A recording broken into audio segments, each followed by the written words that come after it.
तो चलिए दोस्तों शुरू करते हैं आज के क्वेश्चन आंसर सेशन को of the Hindu newspaper and Indian express newspaper. आज हम पास्ट फ्यू डेज में जितने भी इंपॉर्टेंट टॉपिक्स अपीयर हुए हैं न्यूज़पेपर में उनको डिस्कस करने की कोशिश करेंगे from the perspective of pre as well as for the mains. आज हम कोशिश करेंगे कि 7th ऑफ दिसंबर से लेकर 12th ऑफ दिसंबर डेट इज टिल टुडे जो भी इंपॉर्टेंट टॉपिक्स हैं उन पे मैं आपको वो पर्सपेक्टिव दे पाऊं जो प्री और मेंस के लिए बहुत ज़्यादा यूजफुल है। चलिए शुरू करते हैं। In the mid of lecture आपको और भी चीज़ें समझ में आ जाएंगी। अब सबसे पहले अगर आप यहाँ पे एक खबर देखोगे तो लोकसभा ने क्लियर किया है अमेंडेड रेलवेज बिल, ठीक है।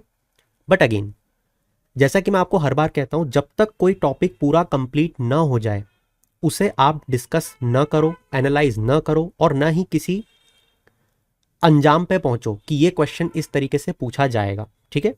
बहुत रिसेंट में ये चीज़ हुई है तो इसको अभी हम स्किप करेंगे। ये बहुत इंपॉर्टेंट टॉपिक है but we will read this in near future. Clear? ठीक है। इसके बाद अगर आप देखोगे तो यहाँ पे जो सबसे इंपॉर्टेंट एडिटोरियल आपको देखने को मिलेगा वो एक स्टैटिक टॉपिक है, राइट, वैकोम सत्याग्रह।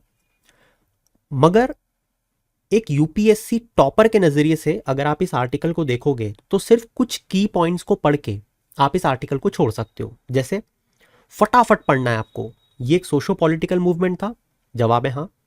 ये वाइकोम स्ट्रगल कहाँ पे हुआ, उस जगह का क्या नाम है। अगर मैं आपको 4 स्टेट दे दूं साउथ इंडिया की तो क्या आप बता सकते हो? और हाँ तो चैट सेक्शन में बताओ, देखते हैं। फिर यहाँ पे आपको बताया गया है कि यहाँ पे किस चीज के लिए काम किया गया था। इमेजिन करो आपको प्रीलिम्स में क्वेश्चन देखने को मिल रहा है कि वाइकोम सत्याग्रह स्ट्रगल जो था वो ये 4 ऑप्शन से इसमें से किसके लिए किया गया था। ये इसका जवाब लिखा हुआ है, lifting of the barriers to the entry of backward caste Hindus to the local temple. ये उसका आंसर है, to the entry of backward caste Hindus to the local temple. अब यहाँ पे इस पर्टिकुलर स्टेटमेंट को अलग अलग तरीके से घुमा घुमा के पूछा जा सकता है। क्लियर? यहां पे एक पॉइंट ये ऐड किया जा सकता है कि उस समय ये किस प्रिंसली स्टेट में आया करता था, ट्रेवेनकोर।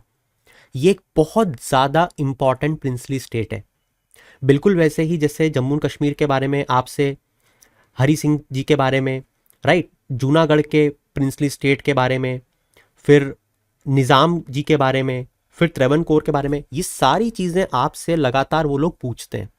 सारी रियासतें नहीं पढ़नी है आपको, स्टूडेंट को बहुत बार ऐसा लगता है, इंपॉर्टेंट वंस आपको पता होनी चाहिए, ठीक है। फिर यहाँ पे लिखा हुआ है द्रविड़ मूवमेंट के बारे में, ये किसके द्वारा चलाया गया था, पेरियार साहब के द्वारा, बहुत इंपॉर्टेंट व्यक्ति है, क्लियर। और उनके सेल्फ रिस्पेक्ट प्रिंसिपल्स, इनके थ्रू हिंदू रिलीजन में बहुत बड़े रिफॉर्म्स आए, ठीक है। तो सेल्फ रिस्पेक्ट प्रिंसिपल्स किस व्यक्ति के द्वारा इनिशिएट किए गए, किस मूवमेंट में हमें देखने को मिले, ये क्वेश्चन आपको बनता हुआ दिख रहा है, यहां पे बनता हुआ दिख रहा है। And it paved the way for a more egalitarian society. मैं से बहुत से स्टूडेंट्स को जानता हूं, जब वो न्यूज़पेपर पढ़ते हैं तो वो इन चीज़ों को मान के चलते हैं कि हाँ टोटलिटेरियन, इगैलिटेरियन, इनके बीच में मेजॉरिटेरियन, इनके बीच में मुझे मतलब जानना ही नहीं है क्योंकि मुझे बाय डिफॉल्ट आता है। आप ये विश्वास मानो 95% एस्पिरेंट्स को आज भी अगर इगैलिटेरियन सोसाइटी को डिफाइन करने के लिए बोल दिया जाए तो उनको ये चीज़ नहीं आती। तो मैं आप सबसे एक्सपेक्ट करूंगा कि आप इसको यहाँ पे एक्सप्लेन करो मुझे चैट सेक्शन में, मैं देखना चाहता हूँ, ठीक है। ऑफ कोर्स मैं तो आपको जितने भी मैंने कीवर्ड्स बताई वो आपको पीडीएफ में प्रोवाइड करूंगा, जिससे आप खुद याद भी रखोगे और समझोगे भी। In fact I will also try to make attach a previous question and a question specifically made by me, जहाँ पे मैं इन टर्म्स को आगे डिफाइन करूंगा और आपसे पूछूंगा कि अब इन्हें मैच करो। ये जो थॉट प्रोसेस है ना, ये आपको डेवलप करनी पड़ेगी over a period of time. UPSC ये क्वेश्चन कभी नहीं पूछेगा कि एलिटेरियन, टोटलिटेरियन, मेजोरिटेरियन, पूछ भी सकता है, बट आपको स्पेसिफिकली इन चीज़ों के बारे में डिफरेंस क्लियर होना चाहिए अनटिल अनलेस आप खुद सोचो कि आपके बेसिक कॉन्सेप्ट कैसे डेवलप होंगे, राइट। खैर, फिर यहाँ पे देखो बोल रहा है evolution of a mass movement. जैसा कि हमने देखा वाइकोम सत्याग्रह जो है, it was fought against the prohibition of backward caste Hindus from walking on the streets adjacent to the Vaikom Mahadev temple. मतलब कि ये जो वाइकोम सत्याग्रह है it is related to a temple, Vaikom Mahadev temple, ठीक है। अब देखो जैसे पढ़ते पढ़ते क्या होता है, जैसे हमने देखा कि Vaikom struggle is related to a Vaikom Mahadev temple, ये टेम्पल कहाँ पे लोकेटेड है, ये क्वेश्चन बन सकता है, राइट। क्वेश्चन बना बना के पढ़ो अपने दिमाग में। अब यूपीएससी हो सकता है कि टेम्पल एंट्री मूवमेंट जो चला था उसको यहाँ से कंपेयर करे, क्या ये इस टाइम पीरियड का मूवमेंट है। जो मॉडर्न हिस्ट्री पढ़ रहा है, जो एंशिएंट मिडिवल हिस्ट्री पढ़ रहा है, उसको ये चीज़ें पता होनी चाहिए कि क्वेश्चन का टाइप क्या होता है, ठीक है। अब आप ये देखो कि मैंने इतनी सी जगह में सिर्फ अभी 6 पॉइंट पढ़े हैं आपके सामने, और हर पॉइंट को एक स्टैटिक के पॉइंट से कंपेयर कर दिया और क्वेश्चन बना दिया आपके सामने। बस यही तो होती है वो थॉट प्रोवोकिंग अप्रोच जो आपको सीखनी है, ब्रेनस्टॉर्मिंग जिसको आप बोलते हो, राइट। फिर देखो यहाँ पे वो लिख रहा है एंट्री ऑफ पेरियार होती है 1924 में, ये मास मूवमेंट बन जाता है। टाइम पीरियड, बहुत से जो सोशो पॉलिटिकल मूवमेंट्स होते हैं, उनके जो बहुत बड़े पर्सनैलिटी होती है, उनका टाइम पीरियड आपको पता होनी चाहिए, ठीक है। It finally led to bringing all people from all classes within its fold, जो कि सोशल जस्टिस की तरफ ले जा रहा था। सोशल जस्टिस अगेन अपने आप में एक टॉपिक है, right. Majority of the students को आज भी अगर सोशल जस्टिस के 2-3 क्वेश्चन दे दूं तो वहीं पे ढेर हो जाते हैं। कारण है कभी सोचा नहीं क्या है ये सोशल जस्टिस, कहाँ पे मिल रहा है, कैसे मिलता है, clear. Also I would suggest you कि सोशल जस्टिस बुद्धि आईएएस टाइप करके यूट्यूब पे आप जरूर एक वीडियो को देखना, आई थिंक 15 मिनट्स का है। आपको वो इंसाइट मिलेगी सोशल जस्टिस के बारे में और कुछ ऐसे क्वेश्चंस के थ्रू जो प्रीवियस ईयर में पूछे गए जो आपने शायद अभी तक न देखी हो। अगर उस वीडियो को नहीं देखा है तो आप जाके एक बार एक्सपीरियंस जरूर करना, ठीक है। खैर, फिर यहाँ पे बैकवर्ड कास्ट की एंट्री में अलग अलग टेम्पल्स का नाम लिया गया है, तंजावुर, बृहदेश्वरा, सुंदेश्वरा टेम्पल, मदुराई मीनाक्षी। जितने भी टेम्पल्स हैं इंपॉर्टेंट, उसकी मैपिंग आपको आनी चाहिए। अब आपको लगेगा कि यार ये टॉपिक से तो डाइवर्ट कर रहा है, बिल्कुल, क्योंकि जब भी आप किसी चीज को पढ़ रहे हो ना, आपको ये पता होना चाहिए कि इससे कितनी वैरायटी के क्वेश्चन बन सकते हैं। अगर आपने अभी तक टेम्पल की मैपिंग नहीं की और मैं अगर आपको 12 ज्योतिर्लिंग में से बोल दूं कि 5-10 ही मैप पे बता दो, मेजॉरिटी ऑफ द स्टूडेंट्स आज भी ये चीज नहीं कर पाएंगे। अब आप सोचो कि ज्योतिर्लिंग जो टेम्पल है भारत में वो आपको क्या मैप पे पता नहीं होनी चाहिए। मैं बाकी के टेम्पल की तो बात ही नहीं कर रहा हूं, होना चाहिए, तो आपको करना पड़ेगा। क्योंकि अगर आप मेहनत नहीं कर रहे हो तो किसी को नहीं पड़ी आपके सिलेक्शन की, किसी को भी नहीं। अगर आप नहीं कर रहे हो तो कोई दूसरा करेगा। अगर मैं कर रहा हूं, मुझे तो एग्जाम भी नहीं देनी है, तो सोचो कि जिसको करना ही है, खूंखार बन के बैठा हुआ है, वो कितनी मेहनत कर रहा होगा, राइट। तो जितने भी इंपॉर्टेंट टेम्पल्स हैं, सन टेम्पल, ज्योतिर्लिंग और अदर इंपॉर्टेंट टेम्पल्स, उसकी लिस्ट जो मैं बना सकता था वो मैंने आपको बना के दी है। Rest it's up to you कि आप इसको रिवाइज तो करो एटलीस्ट। अब जैसे मैं अगर आपको एग्जांपल दूं मोधेरा टेम्पल के बारे में, कितनी बार क्वेश्चन पूछा हुआ यूपीएससी ने, राइट। सोमनाथ, नागेश्वर क्या है, ज्योतिर्लिंग है, कौन सी स्टेट में आते हैं, आपको ये पता होना चाहिए कि भैया गुजरात में आते हैं, राइट। वो यहाँ पे द्वारका डाल देंगे, द्वारका, सोमनाथ, ये इनमें से कौन से ज्योतिर्लिंग है। आधी जनता द्वारका को हाँ लगा जाएगी, नहीं, क्लियर। इसके बाद फिर जैसे आप देखोगे त्रिंबकेश्वर, भीमाशंकर, कृष्णेश्वर, ये सारे जो आपको मार्क होते हुए दिख रहे हैं ये ज्योतिर्लिंग है। बाकी के सन टेम्पल्स आपको दिख रहे होंगे लिखे हुए, राइट। तो ये चीजें आपको करनी पड़ेगी। अगर आप नहीं कर रहे हो, समवन एल्स विल डू, और फिर उसका सिलेक्शन होगा तो आपको लगेगा कि यार ये तो नाइंसाफी मेरे साथ। नहीं, यही इंसाफ है, ठीक है। फिर देखो आगे आप बढ़ोगे तो आपको पता चलेगा कि यहाँ पे अंबेडकर साहब ने ये जो freedom of religion, right to freedom of religion की हम बात करते हैं, इसमें पब्लिक ऑर्डर, मोरालिटी और हेल्थ को सब्जेक्ट टू करके डाल दिया था, है ना। इसमें क्यों डाला था कि रिलीजन की फ्रीडम तो होगी, बट जहां पे भी fundamental right to equality breach होगा तो स्टेट इंटरवीन करेगी। इसका मतलब आर्टिकल 25 से आर्टिकल 28 पे अटैच करो तुरंत से भी जल्दी, ठीक है। फिर देखो यहाँ पे लिखा है कि इसके थ्रू जो ये टर्म डाली गई अंबेडकर साहब के द्वारा, subject to public order, morality and health, इसमें स्टेट को ताकत मिलती है कि वो इंटरवीन कर पाए whenever they feel it necessary. यहां से कंटेस्टेशन शुरू होता है। देखो आपके दिमाग में ना यार ये चीजें अपने आप आनी चाहिए। जैसे ही मैं इसको बोल रहा हूं कि आपके दिमाग में सबरीमाला टेम्पल नहीं आना चाहिए। आपने कितने सारे टेम्पल्स में ये इशू होता हुआ देखा है कि फंडामेंटल राइट टू इक्वलिटी का हवाला देते हुए टेम्पल्स में जहां पे वुमेन की एंट्री अलाउड नहीं है, वहां पे भी वो एंट्री लेने की कोशिश कर रही हैं। और यहाँ पे सुप्रीम कोर्ट उनको एंट्री दिलवा भी रहा है। कैसे? क्योंकि ये कंटेंटेशन डेवलप हो गया है between a fundamental rights, right to equality को ऊपर रखें या right to freedom of religion को। क्योंकि फ्रीडम ऑफ रिलीजन ये कहता है कि उस रिलीजियस सेक्ट में, उस पर्टिकुलर मंदिर में वुमेन का जाना अलाउड नहीं है। मगर वुमेन वहाँ जाना चाहती है क्योंकि वो इक्वलिटी चाहती है। ठीक है, तो यहाँ पे इन कारणों से स्टेट को इंटरवीन करना पड़ता है। फिर अगर आप देखो आगे देखोगे तो आपसे जैसे हिस्ट्री में वो लोग की टर्म्स पूछते हैं, जैसे अर्चकास, ये क्या होता है ना। अब क्योंकि ये इसलिए इतना कंटेंशियस इशू है क्योंकि गवर्नमेंट ऑफ केरला और तमिलनाडु जो है वो हंड्रेड्स ऑफ ट्रेनिड अर्चकास को अपॉइंट कर रहे हैं, राइट, जिसमें ये लोग भी आते हैं और ये नॉन ब्राह्मण कास्ट से हैं। तो ये देखने वाली बात है कि अर्चकास क्या होते हैं, ये की टर्म पे क्वेश्चन पूछा जा सकता है। तो क्वेश्चंस आप सबके सामने होते हैं बट आप उसे देखते नहीं हो, या मैं कहूँ देखना नहीं चाहते हो, तो उनको देखो, चीज़ें अपने आप बनने शुरू हो जाएंगी। ठीक है, अब जैसे यहाँ पे एक और अगर आप आर्टिकल देखोगे तो चीफ जस्टिसेस के बारे में बात चल रही है। Chief justices need longer tenure, right. अगर मैं चीफ जस्टिस को लेके बात करूं तो पिछले कुछ दिनों से एक बहुत ज़्यादा बड़ा इशू चल रहा है, आपने सबने देखा ही होगा। ऑल्दो मैं उस इशू में नहीं जाऊंगा कि विश्व हिंदू परिषद की क्या मीटिंग थी, किस चीफ जस्टिस ने वहाँ पे क्या बात बोली, बट उसके कारण उन पे इम्पीचमेंट की प्रोसेस शुरू हो चुकी है। अब अगर आपको इम्पीचमेंट ऑफ जजेस में इंटरेस्ट नहीं है, ये सब होने के बाद भी अब वो इतना बड़ा इशू होने वाला है, और अगर आपने इम्पीचमेंट प्रोसेस के बारे में नहीं पढ़ा तो मुझे बताओ गलती किसकी है। रिसेंट में अगर आपको नहीं पता तो सितंबर मंथ में चीफ जस्टिस 8 हाई कोर्ट में अक्रॉस इंडिया अपॉइंट हुए हैं। वहां से एक इशू उठ के आ रहा है बहुत ज्यादा, वो है कि जो शॉर्ट टेन्योर है चीफ जस्टिस का वो बहुत अनफॉर्चुनेट बताया जा रहा है। वो बोल रहे हैं कि यार इनका टेन्योर इतना सा होता है, किसी का 20 दिन, किसी का 25 दिन, किसी का 2 महीने। हर स्टेट वाइज हाई कोर्ट की जो फंक्शनिंग होती है वो अलग तरीके से होती है। तो जब तक कोई चीफ जस्टिस जो हाई कोर्ट का बन रहा है वो उसकी फंक्शनिंग को समझे, जब तक उसका कार्यकाल ही खत्म हो जाता है। तो यहां पे तो ये तक बोला गया है कि एटलीस्ट 10 साल तक चीफ जस्टिस का टेन्योर होना चाहिए, क्योंकि 1 से 2 साल तो उसे वहां की फंक्शनिंग समझने में लग जाता है। ये देखो यहाँ लिखा है मिनिमम 7 to 8 ईयर्स ऑफिस में होना चाहिए, इफ नॉट 10, क्योंकि 1.5 से 2 साल तो उसे वहां की फंक्शनिंग समझने में लग जाएगा। तो फिर क्या करें, क्योंकि अब आपसे अगर एक क्वेश्चन मान लो इंटरव्यू में पूछते हैं, मेंस में लिखने के लिए पूछते हैं कि शॉर्ट टर्म टेन्योर हमारी जुडिशरी के लिए कैसे एक बहुत बड़ा लैग साबित हो रहा है, तो वहां पे आप क्या लिखोगे।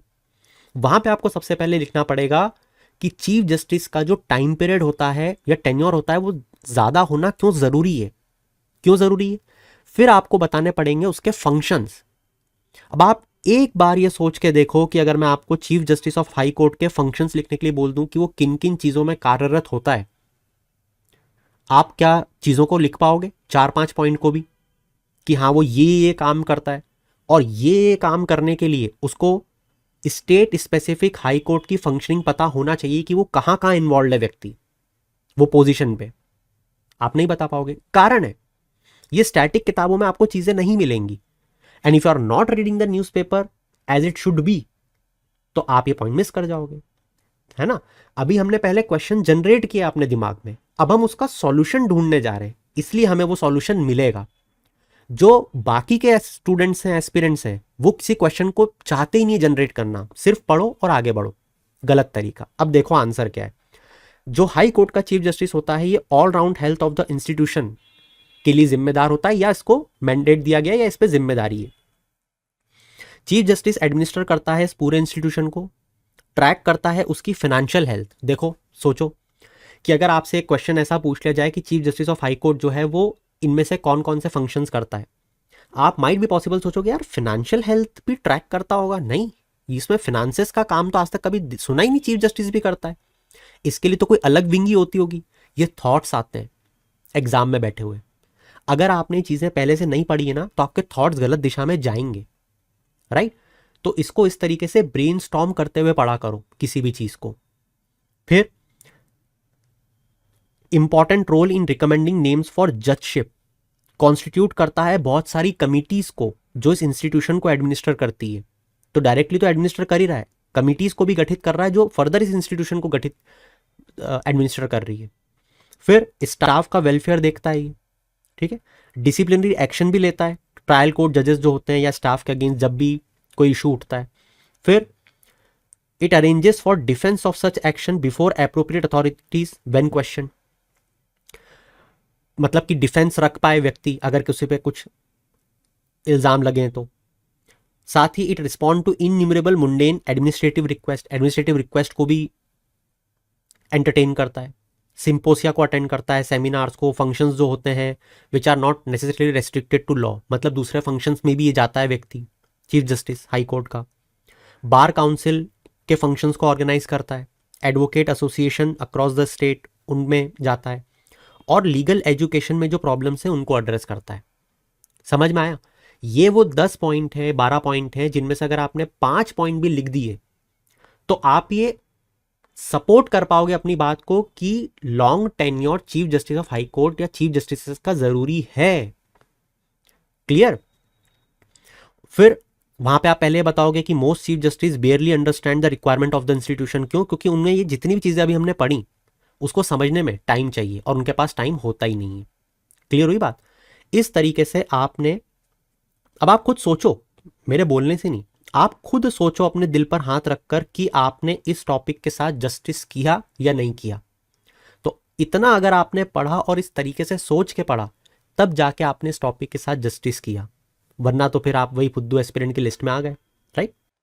और यही चीज आपको इंडियन एक्सप्रेस न्यूज़पेपर में इंपीचमेंट ऑफ जजेस के बारे में देखने को मिलेगी।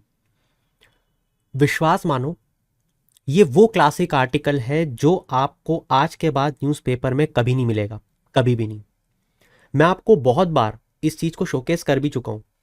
ऐसे बहुत से क्लासिक आर्टिकल्स होते हैं जो स्टूडेंट्स ने अगर सेव नहीं किए, उनको मल्टीपल टाइम अगर रिवाइज नहीं किया, और वो क्वेश्चन अगर डिप्यूटी स्पीकर पे भी यूपीएससी ने पूछ लिया ना, वो क्वेश्चन का आंसर आप नहीं कर पाओगे, क्योंकि there are some technicalities in every post which are not mentioned in the static books, जो आपको न्यूज़पेपर से उठा के रिवाइज करनी पड़ती है। ठीक है? तो जैसे डिप्यूटी स्पीकर हो गया, जैसे ओथ टेकिंग इन लोकसभा, इस पे एक बहुत क्लासिक आर्टिकल आया था आज से शायद 6-7 महीने पहले। इस पे आपको ये पॉइंट्स कहीं नहीं मिलेंगे। फिर जो स्पीकर की ड्यूटीज होती हैं, जिस इलेबोरेटिव फॉर्म में इस आर्टिकल में पेश किया गया था न्यूज़पेपर्स के द्वारा, वो रिमार्केबल है। आप उसे कभी भी किसी भी स्टैटिक बुक में नहीं पाओगे। और अगर आप इन आर्टिकल्स को नजरअंदाज कर रहे हो, then my friend you will be in trouble soon. क्या? तो जैसा मैं बता रहा था कि इंडियन एक्सप्रेस ने भी इंपीचमेंट ऑफ जजेस को बहुत इलेबोरेटली कवर किया है। अब ये जो इंपीचमेंट ऑफ जजेस हैं, वैसे तो ये किताबों का एक स्टैटिक टॉपिक है, राइट?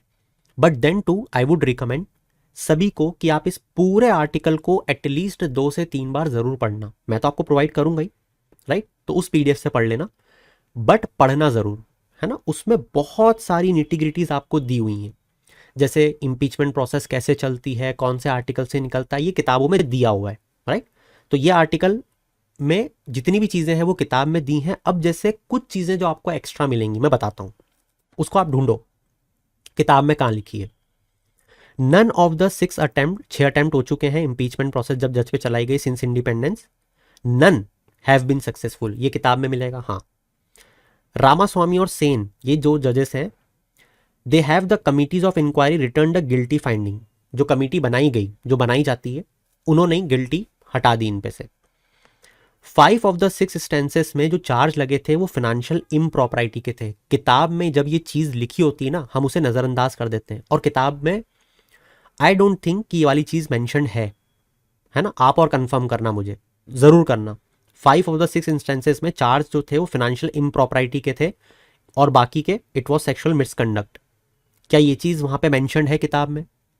और अगर नहीं, तो क्योंकि ये जो इंपीचमेंट की प्रोसेस है ये सिर्फ 6 बार ही अटेम्प्ट की गई है, उसमें से 5 बार, मतलब 5 इंस्टेंसेस में जो रीजन था वो फाइनेंशियल इम्प्रॉपरिटी था।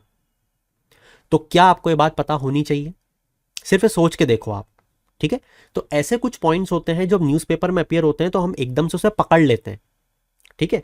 अब देखो यहाँ पे कितना इंपॉर्टेंट पॉइंट लिखा है कि जज ने जब एक्सपंज किया अपने रिमार्क्स को, मतलब जब हम बोल देते हैं ना कुछ फ्रॉम हिज जजमेंट, तो जो इंपीचमेंट मोशन था वो ड्रॉप आउट कर दिया गया। मतलब ऐसा भी हो सकता है कि अगर वो अपने किसी शब्द को कर लें, वापस ले लें, एक्सपंज कर दें, तो उनकी इंपीचमेंट मोशन को ड्रॉप किया जा सके, ऐसा भी होता है, ठीक है? बट ये हमें पता चलेगा कैसे? ये किताब वाले तो बताएंगे नहीं, ये बताएगा हमें न्यूज़पेपर। ये होती है इंपॉर्टेंस न्यूज़पेपर की, ठीक है? अब कभी भी किसी भी साल न्यूज़पेपर का ये पॉइंट उठा के डाल देगी यूपीएससी, हमको लगेगा यार इम्पीचमेंट में ऐसा भी होता है, ये कैसे गैस करें। ये गैस नहीं होता है, ये पढ़ा जाता है, ये मेहनत होती है, ठीक है। तो soon I will give you the PDF of this particular marked article. इसी के साथ देखो मेहनत हम लोग बहुत कर रहे हैं और सही दिशा में कर रहे हैं। अब जैसे ये जो पर्टिकुलर टॉपिक है मैं बताता हूं, इतनी सारी चीजें यहां पे बताई गई है प्रोसेस में, मैंने इसको तोड़ तोड़ के एकदम छोटा बना दिया है। कैसे? जैसे जब आप शॉर्ट नोट्स को रेफर करोगे जो मैंने आप लोगों के लिए बनाए हैं, जैसे इंडियन एंड अमेरिकन जुडिशरी हो गया, ठीक है, सुप्रीम कोर्ट हाई कोर्ट में किस तरीके के जुरिडिक्शन, चलो ये सब तो ठीक है। अब मैं आता हूँ मुद्दे पे। जब आप देखोगे सुप्रीम कोर्ट हाई कोर्ट को, तो मैंने यहाँ पे इम्पीचमेंट प्रोसेस डाली है। देखो जजेस इंक्वायरी एक्ट से चल रही है, रिमूवल ऑफ जजेस किसी में भी इंट्रोड्यूस हो सकता है क्या? ये होगा तो कितने मेंबर की सिग्नेचर लगेगी, यहाँ पे उसको स्वीकृति कौन देगा, यहाँ पे स्वीकृति कौन देगा, एडमिट कर सकते हैं नहीं भी कर सकते हैं, 3 मेंबर की कमेटी बनेगी, ये लोग होंगे, गिल्टी फाइंड होती तो मोशन कंसिडर किया जाएगा। ये पूरी प्रोसेस आपको सिर्फ 1 2 3 4 5 8 लाइनों में समझा दी है पूरी, जिसको समझने में आप लोगों को माइट बी पॉसिबल यहाँ पे आधी घंटा लगेगा। तो पढ़ना तो है उसके बाद भी आर्टिकल, बट आपकी चीज आसान करने के लिए मैंने ये मेहनत आप लोगों के लिए कर दी है। अब इस इमेज को बार बार देखो, ये पूरी इमेज कैप्चर कर लो अपने दिमाग में। तो जब आप एग्जाम में बैठोगे ना, जो आपका कॉम्पिटिटर है जिसने ये लाइन पढ़ी है उसको वो चीज याद नहीं रहेगी, आपको ये इमेज याद आ जाएगी कि हाँ यार इसने 100-50 ऐसे एरो बना के लिखा था, 8 पॉइंट में यहाँ पे इंपीचमेंट खत्म हो गई थी। ये है मेहनत जो आपको भी करनी है। अब मेहनत जो लिखने वाली थी वो मैंने कर दी है, डायग्राम बनाने वाली कर दी है, रटना आपका काम है। रटो, देखो उसको, एनालाइज करो बार बार, ठीक है। अब जैसे इसी न्यूज़पेपर में या आपको देखने को मिल रहा है कई दिनों से, मैंने कई बार बताया भी है, जैसे आप लोगों को प्लेसेस ऑफ वर्शिप एक्ट के बारे में बहुत सारे रिलीजियस आर्टिकल देखने को मिल रहे हैं। फिर देखो the mosque which face survey petition, ये एक आर्टिकल है। बिल्कुल रिडंडेंट टॉपिक्स हैं। अब जैसे वन नेशन वन सब्सक्रिप्शन, आप देखो आपको लगेगा कि यार आर्टिकल बहुत इंपॉर्टेंट है। एक्चुअली में वन नेशन वन सब्सक्रिप्शन का जो टॉपिक है वो हर किसी को आना चाहिए कि कैसे जर्नल्स की एक्सेस हमारे जो रिसर्चर्स हैं, जो अकेडमिशियंस हैं, उनको मिलेगी। बट यहाँ पे जो आर्टिकल डिस्कस कर रहा है ना, इट इज टोटली रिडंडेंट। वो ये बात कर रहा है कि वन नेशन वन सब्सक्रिप्शन पे जो रिसर्चर्स हैं उन्होंने क्यों अपना गुस्सा जाहिर किया। उन्होंने कुछ क्वेश्चंस उठाए, जैसे कि कौन सा जर्नल पार्ट होगा वन नेशन वन सब्सक्रिप्शन का, सरकार ने ये नहीं बताया है अभी तक, राइट। ऐसे और भी कुछ मुद्दे। बट हमें ये चीज़ नहीं पढ़नी है, हमें सिर्फ वन नेशन वन सब्सक्रिप्शन का ऑब्जेक्टिव क्या है जो सरकार लेके आई है, सिर्फ ये पढ़ना है, ठीक है। तो क्या चीज़ नहीं पढ़नी है, इट इज़ इक्वली इंपॉर्टेंट क्या चीज़ पढ़नी है, ठीक है। इसके बाद में जो नेक्स्ट इंपॉर्टेंट इशू है वो है मर्चेंट शिपिंग का, जो पिछले कुछ दिनों से बहुत इंपॉर्टेंटली न्यूज़ में बना हुआ है। कारण बड़ा सिंपल सा है, सरकार merchant shipping bill 2024, coastal shipping bill 2024 को इंट्रोड्यूस कर रही है, ठीक है। अब मजे की बात देखो, ये जो पर्टिकुलर टॉपिक है जो हम डिस्कस करने जा रहे हैं, डेट इज मर्चेंट शिपिंग। सबसे पहले तो बताओ मर्चेंट शिपिंग के बारे में कौन नहीं जानता कि शिपिंग सेक्टर का टॉपिक है, हर कोई जानता है। आप में से कौन नहीं जानता कि शिपिंग सेक्टर जो है वो इंडियन इकोनॉमी का core of the core topic है।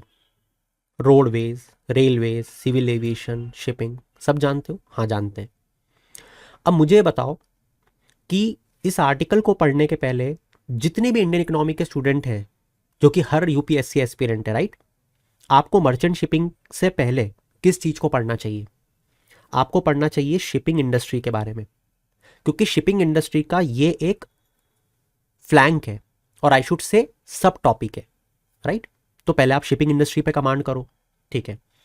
मैं मान के चल रहा हूं कि आपको शिपिंग इंडस्ट्री के बारे में बेसिक जितनी भी नॉलेज होना चाहिए वो है। अब आते हैं मेन टॉपिक पे। मर्चेंट शिपिंग क्यों लिखा है? क्योंकि कमर्शियल पर्पस के लिए जिस शिपिंग को या जिस शिप्स को यूज किया जाता है, इसीलिए इसे मर्चेंट शिपिंग लिखा है और उसी के बारे में ये बिल पेश किया गया है, ठीक है। अब जब नया बिल पेश किया है तो ऐसा तो नहीं कि मर्चेंट शिपिंग आज से शुरू हुई है ना, पॉपी द सेलर मैन के टाइम से चल रही है। तो यहाँ पे मर्चेंट शिपिंग एक्ट 1958 और कोस्टिंग वेसल्स एक्ट 1838 पुरातन काल के एक्ट है, उससे ये गवर्न हो रही थी।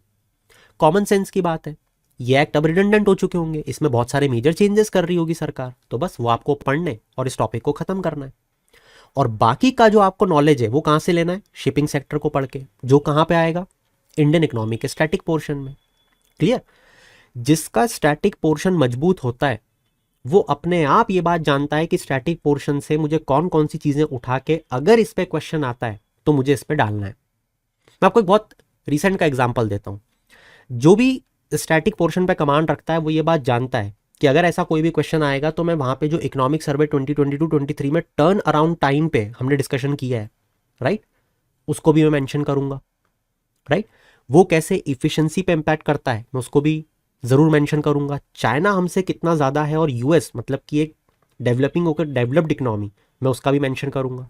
उसको ऑटोमेटिकली चीजें याद आ जाती हैं, राइट।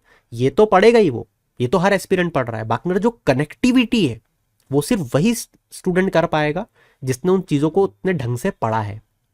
ठीक है, चलो अब देखो यहां पे ये क्या करना चाह रही सरकार। तो यहां पे जो बिल है वो रेगुलेटरी गैप जो है ना पुराने एक्ट में, उसको रेक्टिफाई करने की कोशिश कर रहा है। देखो मैं बड़ा एक आसान सा एग्जांपल आपको दे के समझाता हूं। मान लो मैं यूएस का एक आदमी हूं, ठीक है। अब मैं चाहता हूं कि मैं रजिस्टर करवाऊं अपनी शिप को। अच्छा, क्यों चाहता हूं ऐसा कि यूएस में रजिस्टर न करवाऊं? दूसरे देश में रजिस्ट्रेशन सस्ता होगा तो मैं वहां से रजिस्टर करवा रहा हूं। मान लो मैं केमन आइलैंड जाना चाहता हूं, ठीक है, रजिस्टर करवाने के लिए शिप को, मैं कर सकता हूं, हाँ। अगेन मैं यूएस का आदमी हूं, मैं चाहता हूं कि इंश्योरेंस मैं लूं रशिया से उस शिप का जिसका रजिस्ट्रेशन कहां पे करवाया है मैंने, केमन आइलैंड में, मैं कर सकता हूं? जवाब है हाँ। मेरे देश का फ्लैग मेरे शिप पे फिर भी रहेगा? जवाब है हाँ। अब अगर इंडिया का एग्जाम्पल ले, मान लो मैं इंडिया का आदमी हूं, मुझे शिप रजिस्टर करवानी है इंडिया में, या दूसरा यूएस का आदमी है उसको शिप रजिस्टर करवानी है इंडिया में, वो करवा सकता है? जवाब है हाँ। मगर जो फ्लैग है जो वेसल्स पे रहता है वो इंडिया का होना चाहिए, ये मैंडेटरी है, दूसरे देश में मैंडेटरी नहीं है। समझ रहे हो? केमन आइलैंड वाले नहीं खड़े नहीं हुए कि हमारा झंडा लगेगा, नहीं, आप लगा लो अपना झंडा। समझ रहे हो? हमारे यहाँ पे इंश्योरेंस जब दूसरे देश से करवाते हैं वहां पे बहुत सारे चैलेंजेस हैं, ये चीज पॉसिबल नहीं हो पाती है। तो ये जो चैलेंजेस हैं इस कारण से हो क्या रहा है भारत में, इस कारण से ये हो रहा है कि जो प्राइवेट इन्वेस्टमेंट है वो हमारे देश में नहीं आ रहे। अगर प्राइवेट इन्वेस्टमेंट, और I should say foreign investment, right, जो फॉरेन इन्वेस्टमेंट है वो हमारे देश में नहीं आ रहे, इस कारण से क्या हो रहा है, जो हमारा मेंटेनेंस, रिपेयर, ओवरहॉल वाला जो प्रोजेक्ट है, जो हमने आलंग में गुजरात में जहां पे शिप आती है मरने के लिए, ships come here to die, पड़ा हुआ है, क्योंकि वहां पे वो टूटती है पूरी तरीके से, फिर वो बिकता है माल, राइट। उसमें जो ट्रेडिंग होती है वो कैश में होती है, ये हमारे यहाँ पे हम अलाउड नहीं करते हैं, तो हमारे यहाँ पे शिप्स जो है वो टूटने आ नहीं रहे। क्लियर? तो ऐसे बहुत सारे चैलेंजेस हैं जिस कारण से ना इन्वेस्टमेंट आ रहा है, और ये चैलेंजेस किसके कारण आ रहे हैं, हमारे पुरातन काल से चले आ रहे कानूनों की वजह से। तो इन चीजों को हमारी सरकार ठीक करने की कोशिश कर रही है। अब यहां पे आपको स्टार्ट कैसे करना है अगर आंसर लिखना पड़े तो, कि लाइसेंस राज एरा के प्रोविजंस हम अभी तक चला रहे हैं। जो भी कानून होता है उसे सिर्फ रेगुलेटर की तरह काम नहीं करना चाहिए, but it should also function as a facilitator, as an enabler, जो कि ये एक्ट करेगा। बेस्ट प्रैक्टिसेस हम उठा रहे हैं from leading maritime jurisdiction like UK, Norway, Singapore. ठीक है, जैसे कुछ की रिफॉर्म, ईज ऑफ रजिस्ट्रेशन, मैंने बताया रजिस्ट्रेशन वाला। एग्जिस्टिंग लॉ जो है it restrict vessel registration two entities with 100% Indian ownership, मगर जो नया बिल है उसमें हमने ये प्रपोज किया है सिग्निफिकेंट रिफॉर्म, ताकि हम अट्रैक्ट कर पाए फॉरेन इन्वेस्टमेंट को। It also reduces ownership threshold for Indian citizen entities from 100% to 51%। Clear? तो जो ओनरशिप का थ्रेशोल्ड है इंडियन सिटीजन का वो 100 से 51% हमने कर दिया है, तो फ्लेक्सिबिलिटी मिलेगी, राइट। अगर आप किसी चीज में, जैसे हम बैंकिंग सिस्टम में ऐसा करते हैं, फॉरेन बैंक्स वाला कॉन्सेप्ट, देखो रिलेट करा करो यार, हर चीज रिलेटेबल है। आप वहां पे मेजॉरिटी बोर्ड में किसकी रखना चाहते हो, इंडियन, क्योंकि आप फॉरेन बैंक को उतना लिवरेज नहीं देना चाहते हो, राइट। बिल्कुल वैसे ही यहाँ पे सिस्टम चल रहा है क्या, सोच के देखो कि इंडियन सिटीजन एंटिटी जो उसका प्रपोर्शन कितना रहेगा, पहले कितना था, जीरो फ्लेक्सिबिलिटी, अब कितना है majority but more flexibility to foreign player. सोचो, जब तक आप चीजों को सोचोगे नहीं ना, चीजें निकल जाएंगी आंखों के सामने से कि हुआ हुआ हुआ खत्म। नहीं भाई, रुक, सोच। फिर लिमिटेड लायबिलिटी पार्टनरशिप अलाउ की गई है, NRI, OCI to own and register Indian vessel, बहुत इंपॉर्टेंट पॉइंट है। This is in line with the law of the US where green card holders are permitted to own American flagship और Singapore law where permanent residents can own ships of their flags. समझ में आ रही बात, जो मैं झंडे वाली बातें बता रहा था। तो it also permit foreign entities to hold shares in Indian vessel while ensuring majority ownership remains in Indian entities. बहुत इंपॉर्टेंट पॉइंट लिख दिया जो मैं समझा रहा था कि फॉरेन एंटिटीज होल्ड कर पाएंगी इंडियन वेसल में शेयर, मगर मेजोरिटी ओनरशिप किसके पास रहेगी? सिर्फ इंडियन एंटिटी नहीं, एनआरआई या ओसीआई। ठीक है,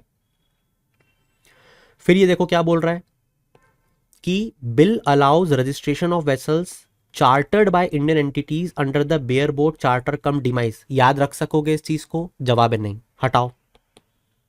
ये क्यों बताया मैंने? ताकि ये समझो कि हर चीज को रट के नहीं जा सकते। ठीक है, सिर्फ इतनी बात याद रहेगी आपको यहाँ पे कि ये जो नया बिल हम ला रहे हैं, it enable entrepreneur to acquire ownership of vessel at the end of charter period, that's it. ठीक है, तो जो कैपिटल डेफिशिएंट एंटरप्रेन्योर है हमारे देश में, उसको शिपिंग इंडस्ट्री में आने का मौका मिलेगा। बहुत अच्छी बात है। India second largest ship recycling centre है आफ्टर बांग्लादेश। कितनी इंपॉर्टेंट बात है, राइट?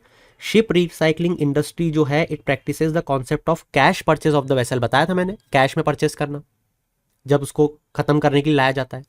ये हमारे यहाँ पे रेस्ट्रिक्शन बना हुआ है, राइट? हमारा जो प्लेयर है वो खरीद ही नहीं पा रहा है जाके कैश में, राइट? फिर देखो यहाँ पे आलंग का नाम मेंशन्ड है। कैसे नहीं होगा यार? इंडिया के शिप रिसाइकलिंग हब की बात चल रही है और आलंग का नाम मेंशन नहीं हो, कॉमन सेंस। ठीक है, फिर जो शिप्स होते हैं which are making to their final voyage, मतलब आखिरी बार टूटने के लिए आलंग तक आना चाह रहे हैं, उनके रजिस्ट्रेशन में बहुत प्रॉब्लम होती है। रजिस्टर ही नहीं कर पाते हैं हम लोग, क्योंकि कानून ऐसा है, उसको बदलना चाह रहे हैं। फिर जो वेसल का स्कोप है उसको हम एनलार्ज कर रहे हैं। जो एग्जिस्टिंग एक्ट है उसमें सिर्फ मैकेनाइज्ड शिप्स जो हैं वही आते हैं, मगर अब जो हम नया कानून ला रहे हैं उसमें एक सर्टेन साइज से ऊपर के जो हैं वो भी आएंगे। मतलब जितनी भी चीजें, जितने भी मैकेनाइज्ड और नॉन मैकेनाइज्ड वेसल्स हैं, जो नॉन मैकेनाइज्ड वेसल्स अभी तक कानून के अंतर्गत रेगुलेट नहीं कर पाते थे हम, वो अब हम कर पाएंगे। ठीक है, फिर यहां पे एम्प्लॉयज की भी बात की गई है, राइट? कि जो 85% हमारे एम्प्लॉयज हैं वो बाहर काम कर रहे हैं, उनको हम लोग बेनिफिट नहीं दे पाते हैं, राइट? तो ये उनके लिए घातक चीज़ है। 26/11 मुंबई अटैक में जो मैराइटाइम सिक्योरिटी में गैप्स हैं, ये उसको भी फुलफिल कर रहा है। तो ये सिक्योरिटी पर्सपेक्टिव से भी इंपॉर्टेंट है। जवाब है हाँ। हमने, या मैं कहूँ भारत ने बहुत सारे इंटरनेशनल कन्वेंशंस को साइन किया हुआ है। बेस्ट प्रैक्टिसेस जो इंटरनेशनल इंस्टीट्यूशंस देते हैं, हमें उसे प्रैक्टिस करना है। तो वो कौन से इंस्टीट्यूशंस हैं? इंटरनेशनल मैरीटाइम ऑर्गेनाइजेशन है, सिविल लायबिलिटी कन्वेंशन है। देखो यहाँ लिखा है adopted several convention aimed at preventing and combating marine pollution. कितनी इंपॉर्टेंट चीज है, आपसे वो सिंपली पूछेगा कि इनमें से कौन से कन्वेंशन प्रिवेंट करते हैं और कॉम्बैट करते हैं मरीन पॉल्यूशन से। ये क्वेश्चन है प्री का, आप उस नजरिए से सोचो तो। अब वो लिख देगा कि सिविल लायबिलिटी कन्वेंशन। आप का दिमाग एग्जाम में प्रोसेस कर ही नहीं सकता कि सिविल लायबिलिटी कन्वेंशन के नाम से कोई ऐसी चीज होगी जो शिपिंग से रिलेटेड होगी और वो भी कॉम्बैटिंग मरीन पॉल्यूशन। कैसे वहां पे फाइंड आउट करोगे? कर ही नहीं पाओगे। पढ़ा हुआ है तभी कर पाओगे। अब देखो, जैसे convention on limitation of liability on maritime claim, ये तो फिर भी कर लोगे। अब मान लो बंकर कन्वेंशन आ गया, ये सारे उसी से रिलेटेड है भाई, सारे। They prevent and combat marine pollution. Rack removal convention हो गया, मारपोल हो गया, यह आपको पढ़ना है। CLC, LLMC, bunker, rack removal, मारपोल, यह आपका प्री का क्वेश्चन तैयार। और अगर मेंस में लिखने को आ जाए तो हम इनकी बेस्ट स्टैंडर्ड प्रैक्टिसेस जो हैं वो हमारे करंट एक्ट में लाने की कोशिश कर रहे हैं। That's it. समझ रहे हो कितना आसान है, मगर आता है तो। ठीक है, फिर देखो जो मैं एम्प्लॉयज की बात बता रहा था, रिमार्केबल ग्रोथ हमें देखने को मिल रही है इंडियन सी फेयरर्स जो कि एम्प्लॉयड है फॉरेन फ्लैग्ड शिप्स पे, बाहर एम्प्लॉयड है फॉरेन फ्लैग पे, राइट? बट अब यहां पे एक दिक्कत है कि जो एग्जिस्टिंग एक्ट है उसमें जो वेलफेयर और सेफ्टी होनी चाहिए वर्कफोर्स की, वो सिर्फ उन्हीं पे है जो इंडियन फ्लैग वेसल है। फॉरेन फ्लैग वेसल पे जो लोग काम कर रहे हैं उनसे हमको मतलब ही नहीं है। कैसा होना चाहिए? नहीं, जो प्रपोज्ड बिल है उसमें हमने इस गैप को भी मद्देनज़र रखते हुए जो स्कोप है वो बढ़ाया है। अब हमारे जो लोग फॉरेन फ्लैग शिप्स पे एम्प्लॉयड हैं उनको भी उनकी वेलफेयर मेजर्स को हम ध्यान में रखेंगे। And so this is initiated by the Indian government to include seafarers working on foreign flag ships as well, right. Further, it seeks to extend the protection and benefits outlined in the Maritime Labour Convention to all Indian seafarers, to all Indian seafarers. उनकी better working condition. अब देखो common sense, ये थोड़ी पढ़ना है, common sense लगाओ। ये तो मैं खुद ही लिख दूंगा वहाँ पे कि उसका सेफ्टी स्टैंडर्ड का ध्यान रखा जाएगा, उसे जो हम पढ़ते हैं ना SSS social security schemes provide की जाएंगी, गिग वर्कर वाला चिपका दो यहाँ पे पॉइंट, सब थोड़ी पढ़ना है, ठीक है। अब मैरीटाइम ट्रेनिंग का एक इशू है। अब आपको ये बात पता होगी, बहुत सारे प्राइवेट इंस्टीट्यूट्स आ चुके हैं जो आपको मर्चेंट नेवी में डलवाते हैं, राइट, ट्रेनिंग देते हैं। क्या आपको ये बात पता है कि पहले ऐसा होता था कि एंट्री 25 में ये यूनियन गवर्नमेंट के अंतर्गत चीज आती थी। They were responsible for the education and training of the mercantile marine and the regulation of such education training provided by the states and other agencies, right. तो पहले ये गवर्नमेंट रन इंस्टीट्यूशंस के द्वारा ही दिया जाता था, clear, which were directly under the administrative control of maritime regulator, DG of shipping, ठीक है। तो उस टाइम लीगल फ्रेमवर्क की जरूरत पड़ी नहीं थी। मगर अब इकोनॉमिक लिबरलाइजेशन के बाद क्या हुआ, जो मैरीटाइम ट्रेनिंग है इसमें बहुत सारे प्राइवेट सेक्टर के इंस्टीट्यूट्स आ गए। लगभग बताया जा रहा है 160 मैरीटाइम ट्रेनिंग इंस्टीट्यूट्स है जो हमारे देश में काम कर रहे हैं। कोई कानून ही नहीं है, अथॉराइज इंस्टीट्यूट्स चल रहे हैं, कोई प्रॉपर अप्रूवल नहीं है। तो अगर एक बच्चे से पैसे ठग लिया उसको, तो वो कहाँ जाएगा। तो यहाँ पे इसको भी एड्रेस करने की बात चल रही है ट्रेनिंग को लेके, राइट। तो क्या कर रहे हैं यहाँ पे, जो भी इलीगल मैरीटाइम ट्रेनिंग प्रोवाइड कर रहा है इंस्टीट्यूट या कोई भी फ्रॉडलेंट प्रैक्टिस एसोसिएटेड है उस इंस्टीट्यूट के साथ, जो यूथ को एक्सप्लॉइट कर रही है, उसे हम हटा देंगे, क्लियर। तो यहाँ पे गवर्नमेंट ने एक सिग्निफिकेंट स्टेप लिया है जहाँ पे technical regulation of ship and the commercial utilisation of Indian coastal water, removing provisions related to the latter from the merchant shipping act, इस पे ध्यान दिया है, क्लियर। तो ये तो हो गई एक बात। अब यहाँ पे देखो कुछ और चीज़ें भी आपको फंसानी है, बताता हूँ मैं। जैसे ये जो चीज़ें हो गई आगे दिया भी हुआ है, बट फिर भी अब यहाँ पे एक पोर्टल लॉन्च किया है सरकार ने, जैसे स्वच्छ सागर। अब देखो होता क्या है ना कि हमारी गवर्नमेंट काम कर रही है पॉल्यूशन को एलिमिनेट करने के लिए। जैसे सिंगल यूज़ प्लास्टिक जो है वो आप शिप्स पे यूज़ नहीं करोगे, बहुत अच्छी बात है। जो सल्फर कंटेंट होता है मरीन फ्यूल में वो अभी 3.5% यूज होता है, मगर इस एक्ट को लाने के बाद हम इस 3.5% को 0.5% पे ले जाएंगे। जो भी शिप बाहर से भारत में आ रही है उसे अब स्वच्छ सागर पे ये मेंशन करना पड़ेगा कि हम कौन सा पॉल्यूशन लेके आ रहे हैं अपने साथ, तभी वो भारत में एंटर कर पाएंगे।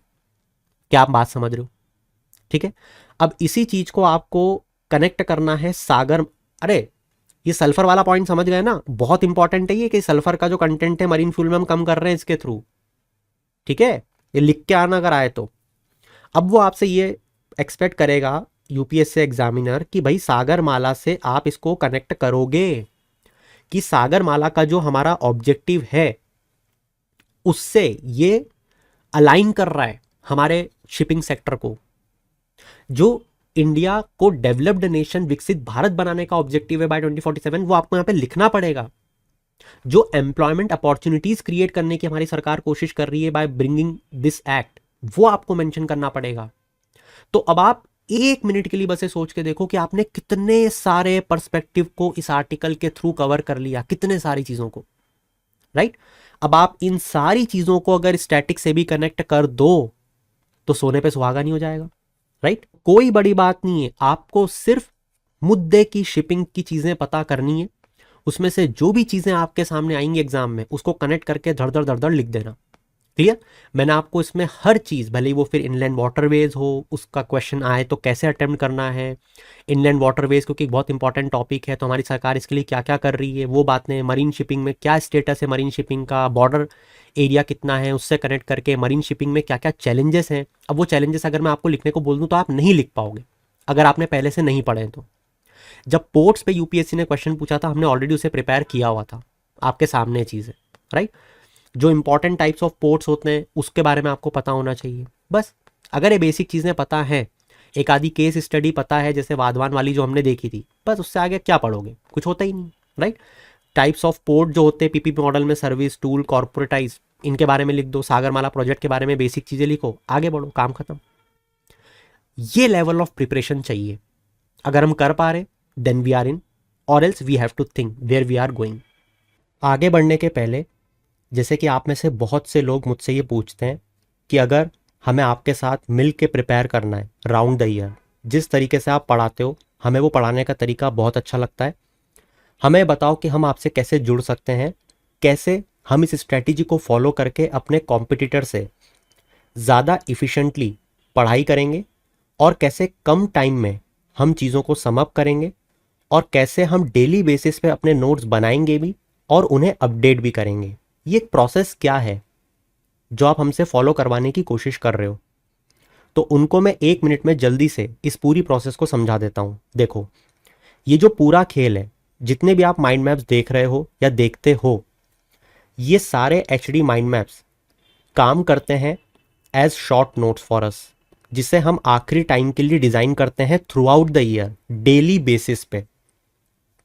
ये जो एचडी माइंड मैप है, जब हम हर टॉपिक का एक बार क्रिएट करते हैं, जो क्रिएट किया जाता है अलग अलग सोर्सेस से, जैसे अलग अलग newspaper, the Hindu, Indian Express, Business Standard, PIB and also some magazines.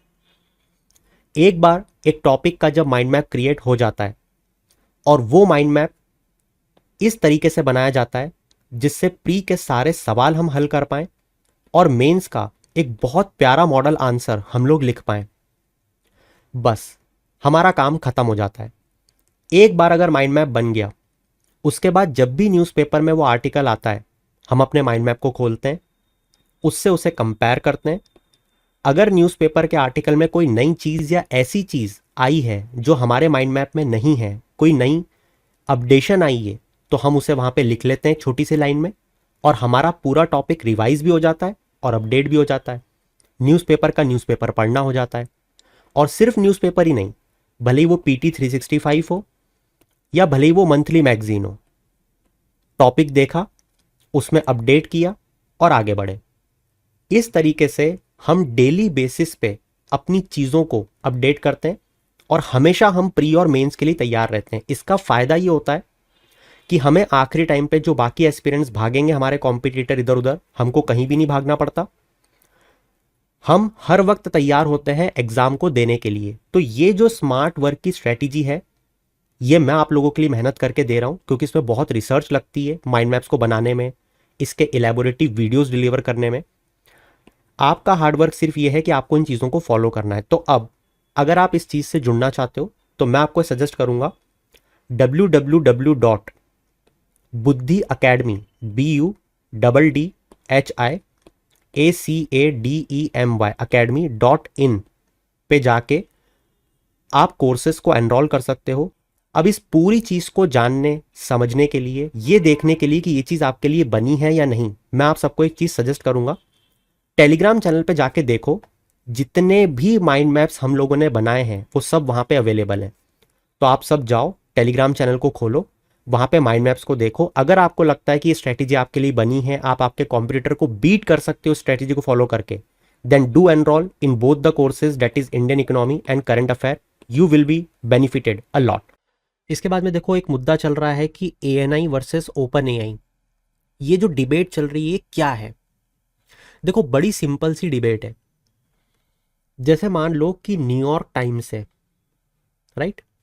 ये एक पब्लिशर है, इसमें जो लोग लिखते हैं आर्टिकल्स को, जो भी चीज़ें लिखते हैं, they get a hefty amount, पैसा मिलता है उनको, राइट?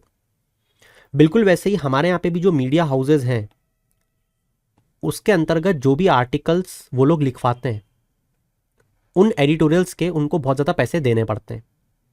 अब आप सोच के देखो कि अगर इन चीज़ को कोई फ्री में प्रोवाइड कर दे, तो ये तो कॉपीराइट लग जाएगा उस पर, वायलेशन। अगर मान लो मैं न्यूयॉर्क टाइम्स को, इंडियन एक्सप्रेस को, द हिंदू न्यूज़पेपर को कल से उठ के बांटने लग जाऊं कि कोई खरीदने की ज़रूरत नहीं, मैं दे रहा हूं सबकी PDF, तो ये तो मुझ पर कॉपीराइट वायलेशन लग जाएगा, जेल हो जाएगी। बट ऐसा ही कुछ हो रहा है आर्टिफिशियल इंटेलिजेंस के थ्रू। क्या हो रहा है? आर्टिफिशियल इंटेलिजेंस को ट्रेन किया जा रहा है न्यूयॉर्क टाइम्स और ऐसे मीडिया हाउसेस के डाटा के थ्रू। मतलब कि आर्टिफिशियल इंटेलिजेंस क्या कर सकता है, इंटरनेट में जो भी इंफॉर्मेशन उसको ग्रास्प कर सकता है, उसको पढ़ सकता है। अब अगर मैं चैट जीपीटी को और किसी भी ऐसे ओपन एआई को यूज कर रहा हूं, मैंने उससे कोई क्वेश्चन पूछा, उस क्वेश्चन का आंसर उसने एज इट इज मेरे को उठा के दे दिया न्यूयॉर्क टाइम्स से और किसी भी मीडिया हाउस से, तो फिर कोई भी व्यक्ति न्यूयॉर्क टाइम्स और उस मीडिया हाउस या जो भी वो न्यूज़पेपर छाप रहा है, जो भी छाप रहा है, उसको खरीदेगा ही क्यों? क्योंकि वो तो जानता है ना कि वो इन्फॉर्मेशन जो वहां लिखी हुई है वो तो मुझे एआई दे देगा, और हो सकता है कि और ज्यादा आसान शब्दों में दे दे। तो मैं फिर उनको क्यों एनरोल करूं? मैं तो हर चीज चैट जीपीटी इनसे ही पूछ लूंगा ना। यही चीज ये न्यूयॉर्क टाइम्स और बाकी के मीडिया हाउसेस बोल रहे हैं कि आप अगर अपने आर्टिफिशियल इंटेलिजेंस को हमारे आर्टिकल से ट्रेन कर रहे हो और अगर आपके एआई से कोई क्वेश्चन पूछ रहा है और आप एज इट इज हमारे आर्टिकल को उठा के वहां डाल रहे हो, तो ये कॉपीराइट वायलेशन है। क्लियर है इतनी चीज? और वो बात सही भी है। यही चीज ऑथर यहां पे बोल रही है कि एक इवॉल्विंग लैंडस्केप है ये, जहां पे डिजिटल न्यूज का डिसेमिनेशन हो रहा है। ये एक सिम्बायोटिक येट कंटेंशियस रिलेशनशिप है between news publishers and technology companies. तो न्यूज पब्लिशर्स और टेक्नोलॉजी कंपनीज के बीच में ये एक टसल चल रही है। अब अगर सोचो आपके सामने एक क्वेश्चन आता है तो आप इस चीज को यूज करोगे कहां? बहुत ध्यान से सोचो। आप इस चीज को यूज करोगे अगर आपके सामने क्वेश्चन आता है, या तो डायरेक्ट आ जाए कि न्यूज पब्लिशर्स और टेक्नोलॉजी कंपनीज के बीच में आज की तारीख में क्या चैलेंजेस है न्यू एरा में। इसका मतलब वो क्वेश्चन आर्टिफिशियल इंटेलिजेंस पे डिजाइन हुआ है, या फिर आर्टिफिशियल इंटेलिजेंस के साथ क्या क्या चैलेंजेस हैं उसको आप यहां लिख सकते हो, या इस चीज को वहां लिख सकते हो। घुमा घुमा के पढ़ना कम है और रायता ज्यादा फैलाना है। इतनी चीज पढ़नी है मगर उसको 25 जगह यूज करना है। ये है टॉपर मेंटेलिटी। मैं इसको यूज करूंगा कहां?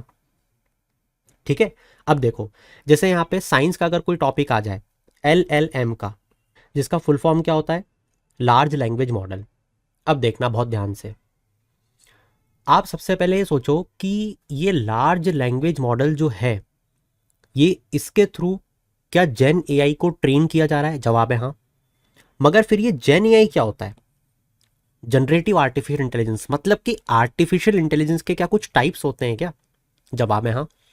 इसे जेन एआई क्यों बोला जाता है? क्योंकि जनरेट कर सकता है। जनरेट कैसे करेगा? प्लेटफॉर्म्स का यूज करके। कौन से प्लेटफॉर्म्स? यही तो वो प्लेटफॉर्म है, अटलांटिक, न्यूयॉर्क टाइम्स और हमारा एशियन न्यूज इंटरनेशनल। ये प्लेटफॉर्म से वो इंफॉर्मेशन को गैदर करता है। इसीलिए इन संस्थाओं ने सू करा है ओपन एआई को कि आप अनऑथोराइज्ड यूज कर रहे हो और स्टोर कर रहे हो हमारे कॉपीराइटेड वर्क को ट्रेन करने के लिए अपनी कंपनी के लार्ज लैंग्वेज मॉडल को, जिस पे आपका एआई बेस्ड है।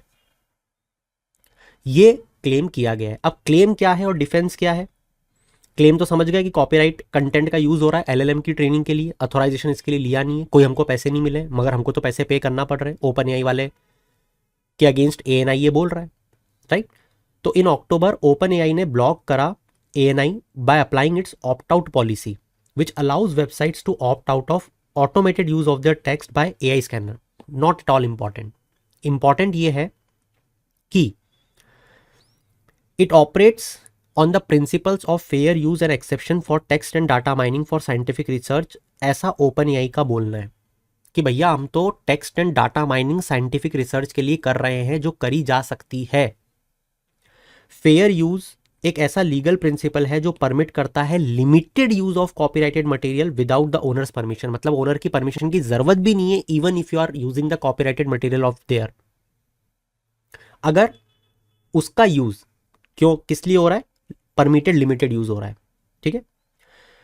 Depending on the purpose and character of the use, the type of copyrighted work, the portion use and its effect on the market for the copyrighted work. इन सब चीजों पर depend करता है कि कॉपीराइट वायलेशन वो कहलाएगा या नहीं कहलाएगा, कि कितना इंपैक्ट वो मार्केट पे डाल रहा है, कॉपीराइटेड वर्क कितना यूज किया गया है, उसका कैरेक्टर क्या है, उसे किस तरीके से यूज किया गया है, बिल्कुल कॉपी पेस्ट कर दिया है कि या थोड़ा सा एक्सेस लिया और बाकी पूरा अपना माल डाला है, ये सब। तो इस पर ओपन एआई वालों ने ये बोला कि भैया हमने तो तुम्हारा ऑप्ट आउट ही कर दिया, हम तुम्हारे उससे कर ही नहीं रहे हैं। यहाँ पे एएनआई ने फिर एक और पेज डाल दिया। एएनआई ने बोला कि आप हमसे ऑप्ट आउट कर रहे हो, वो इनइफेक्टिव है, क्योंकि हमारा जो कंटेंट है वो और भी बहुत सारी वेबसाइट्स और न्यूज ऑर्गेनाइजेशन पब्लिश करते हैं। तो क्योंकि आपका जो एलएलएम मॉडल है वो वहां से सीख रहा है, तो एट दी एंड तो कान ऐसे पकड़ो चाहे ऐसे पकड़ो घुमा के, आप कान तो हमारे ही पकड़ रहे हो, तो दुख हमको ही रहा है। तो आप ये वायलेशन कर रहे हो, भले ही आप थर्ड पार्टी साइट से कंटेंट को लो, क्योंकि वो हमारे ही कंटेंट को डाल रहे हैं। फिर सेकेंडली एएनआई ने अक्यूज किया है ओपन एआई को of their generating responses that either verbatim or substantially similar.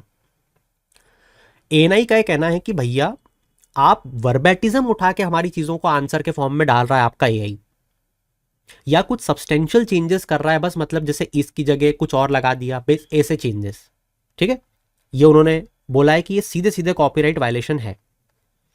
So ANI contended that its models never deliver information, sorry, it contended that its model never deliver information to user in the same expression as it sources. Open AI वाले बोल रहे हैं। ठीक है, third, ANI ने highlight किया इस issue को ऑफ फैब्रिकेटेड रिस्पॉन्सेज, जहां पे chat GPT misleading attribute fabricate कर रहा है इंटरव्यूज, न्यूज स्टोरीज एजेंसी के। ठीक है, खैर ये हमारे लिए ज़्यादा इंपॉर्टेंट नहीं था। तो अब इसका इम्प्लीकेशन क्या है? इसका इम्प्लीकेशन है एक बैलेंस अप्रोच लेके चलना between copyright infringement and fair use, और साथ ही जो डाटा स्टोरेज होगा जिस टेरिटरी में उसको लेके। ठीक है, तो अब बहुत ध्यान से मेरी इस चीज को समझना। दो मुद्दे मैं आपको समझाना चाह रहा हूं। पहला, कि बैलेंस बनाना जरूरी है कि कॉपीराइट इन्फ्रिंजमेंट हुआ है या नहीं, या वो फेयर यूज है, पहला। दूसरा, टेरिटोरियलिटी इन डाटा स्टोरेज, दोनों में बहुत बड़ा चैलेंज है। क्या, देखते हैं। सबसे पहले कि जो फेयरनेस है, दैट इज फेयर यूज, उसे किस चीज को फेयर यूज कहेंगे ये नहीं पता। क्लियर? फिर वो बोलता है कि जो ऑप्ट आउट ऑप्शन है वो दो प्रिंसिपल पे काम करता है। पहला, permissionless innovation and free inquiry, बहुत इंपॉर्टेंट है समझना। ये यहां पे ये समझाएगा आपको, जो ओपन एआई ने अपना पक्ष रखा है, कि जो डाटा और फैक्ट्स होते हैं उन्हें प्रिंसिपल ऑफ कॉमन कहते हैं, या कॉमन वस्तु मानते हैं। इसका क्या मतलब है?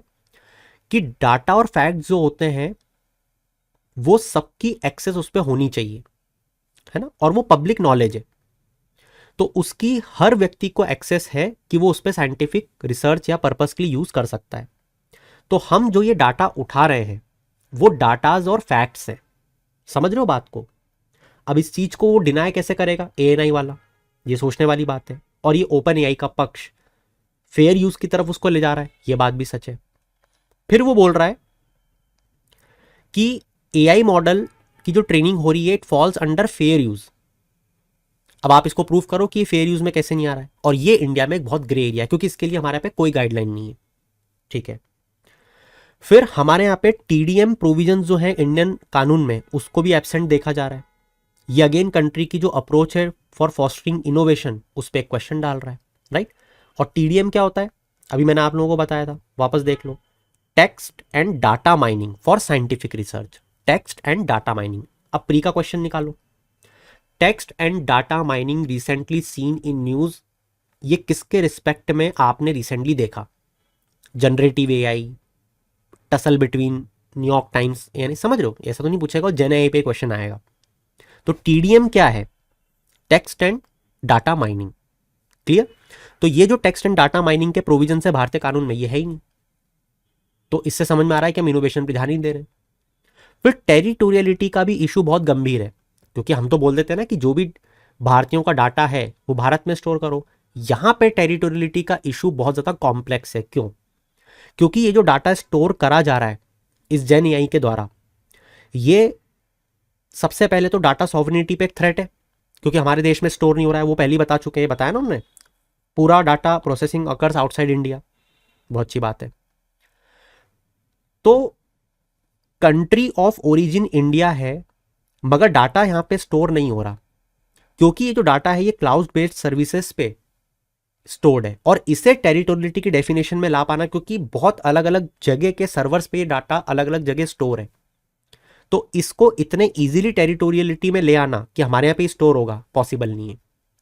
तो ये जो क्लाउड बेस्ड सर्विसेज हैं और ये जो डिस्ट्रीब्यूटेड एआई मॉडल्स पे ये काम कर रहा है, ये इस चीज को और कॉम्प्लेक्स बना रहा है। ठीक है, so while these services and models use data generated by Indian users organisation, the data is dispersed across multiple servers, and so it is making challenging to extend traditional concept of territoriality over data. ये जो हमारा traditional concept है ना, कि जो process हो रहा है डाटा उसे भारत में स्टोर करना है, जो भारतीयों का डाटा है वो यहाँ पे काम नहीं कर रहा। तो आप ये सोच के देखो कि आपने इस पर्टिकुलर टॉपिक में कितनी चीज़ों को सीखा। आपने यहाँ पे ANI, न्यूयॉर्क टाइम्स एक जगह खड़े हैं, ओपन AI दूसरी जगह खड़ा है, इनके बीच में जो टसल चल रही है इसमें फेयर यूज़ के बारे में पढ़ा, टेक्स्ट एंड डाटा माइनिंग के बारे में पढ़ा, आपने LLM के बारे में पढ़ा, आपने जेन AI के बारे में पढ़ा। आपने जो मुद्दे उठ रहे हैं फेयर यूज़ के बारे में, आपने जो मुद्दा उठ रहा है कॉपीराइट इन्फ्रिंजमेंट के बारे में, जो मुद्दा उठ रहा है कि इन प्रिंसिपल्स को कैसे भारतीय कानून में लाया जाए, कैसे टेरिटोरियलिटी को ला पाना due to cloud based service और डिस्ट्रीब्यूटेड AI मॉडल टफ है, इनके बारे में पढ़ा। अगर ये टेक्निकल पॉइंट आपको सारे याद रह गए my friend, I can bet on this कि आपसे बेहतर आंसर मेंस में कोई लिख ही नहीं सकता, that I can assure you. आखिरी में कुछ छोटे छोटे से मुद्दे हैं जो आपको बहुत जल्द मिल जाएंगे in the form of mind map, जैसे कि ऑयल फील्ड बिल हो गया, इसमें मिनरल ऑयल में क्या डेफिनेशन चेंजेस हुई हैं, गोल्ड के बारे में along with the previous question, ये आपको बहुत जल्द अपडेटेड फॉर्म में चीज़ें मिल जाएंगी।